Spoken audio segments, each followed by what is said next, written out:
In the name of the Father, and of the Son, and of the Holy Spirit. Amen. Well, we're at a new place in terms of we're now looking, even before having received vaccines by everybody, we're looking towards rebuilding. But we recognize things aren't going to go back to the way that they were, the pre-COVID pattern. And as Jesus' disciples, this is a good thing. Jesus isn't trying to recreate the golden age. What is Jesus trying to create? What has been his purpose all along? It's been to bring the new kingdom of God, a new heaven and a new earth. At Jesus' Sermon on the Mount, chapter 5 of Matthew's Gospel, he says, "Do not think that I have come to abolish the law or the prophets. I have not come to abolish them, but to fulfill them." To fulfill them is Jesus' purpose. Jesus' vision is for God's desire, his promise, to be made real, to be made visible, and for us to be part of that kingdom. And so it's not to be about rules. It's not to be about the nostalgia of the way things used to be. And we need that reminder. Because if you're anything like me, you like your comfort zone. I just got back an hour ago from the Trail Life campout. And I have to tell you, we were roughing it out there. I mean, tent, sleeping bag, cold weather, a little bit of rain. But what were we also doing? We brought out the gas stove. Nice 3-burner Costco propane tank. I brought my Mr. Heater propane heater, which we could light up and get warm. And we had all this wonderful prepared food, and we just had to refresh the pasta and heat up the homemade pasta sauce. What were we doing out there? Recreating home. But God doesn't want us recreating home. He wants us to have a new home in him. And so it's what God provides for us that are going to be those things that form that new heaven and that new earth, that kingdom in which we enter. And so we want to be conscious about our lives, about being Jesus' disciples in the things that we do. And so we're not looking to the past. When we say the Nicene Creed, that ancient statement of the Christian faith, it's not that we would create that golden age of Christianity, if you could spot what that was.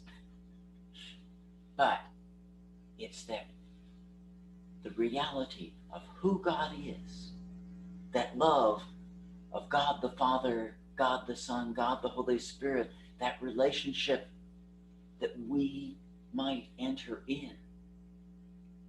That as God has loved us, we might love him, and that we might fulfill Jesus' command. You'll be known as Jesus' disciple by the manner in which you love one another as the church. Well, I need more love in my life. I need to love God more. I need to love my neighbor more. And so, going back to the way things were, Lent is about looking forward, looking to live into that life of promise. In the book of Joshua,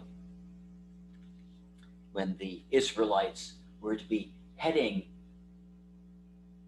to that land of promise, Joshua 21, not one word of all the good promises that God had made to the house of Israel had failed. All came to pass. And so the Israelites, leaving the slavery of Egypt, were not to go back to that old life, not to that Isaac life, he and his 12 sons, but into a new and promised land, into a land that was going to be flowing in abundance in the goodness, milk and honey. Well, we've experienced an awful lot of hardship, confinement, of loss, of things falling apart, holding on to bank accounts, focusing our lives on those close to us, putting our attention on things that are immediate and things that we can hold on to. So the epistle this morning and the feeding of the 5,000 was about looking to God's promises, not looking back to the past, not back to the 613 rules of the Torah. You thought there were only 12, I know. 10 commandments. No, 613 specific ones there. And then there were a bunch of the other ones that went around those. So, are we going to be a people of promise, looking to God's promises in our lives? Or are we going to go back to those things of comfort? And Paul tells us, no, we are a people of promise. We are the children of Sarah. In Acts 27, Paul told those who were on the sinking ship on which he was a prisoner in a hurricane not to trust the captain, not to trust a lifeboat, not to trust their luck, but in God's word, in God's promise. And so he says, 27:35, so take heart, men, for I have faith in God that it will be exactly as I have told you. What God had told him. He had faith that it was going to come about. So as we're looking to things of God's kingdom, it's where we fix our eyes. It's where we look. It's to God's promises, to Jesus' vision for us, for his church, that our lives, we might be true disciples in our lives, loving one another. I have a long way to go, but I want to live in God's promises, not just sometime there in the future, but God's promises being realized today in our lives. And God gives us his help and his grace and his Holy Spirit to indwell us that we might be living into the reality of those promises. And so this Lenten time, this time of refreshment, is that God would take those things that we have in our lives that we can offer to him. In the story this morning, it was 5 small rolls and 2 fish, 2 salted fish. It was the boy's lunchbox. His mother had sent him out with a sack lunch, and he offered it up. And Jesus took, blessed it, and it ended up feeding not just the crowd, but they had baskets left over. It's what God wants for us, living in that life of promise, that we might come to the reality of that hope and future. Not as children of law, but of promise.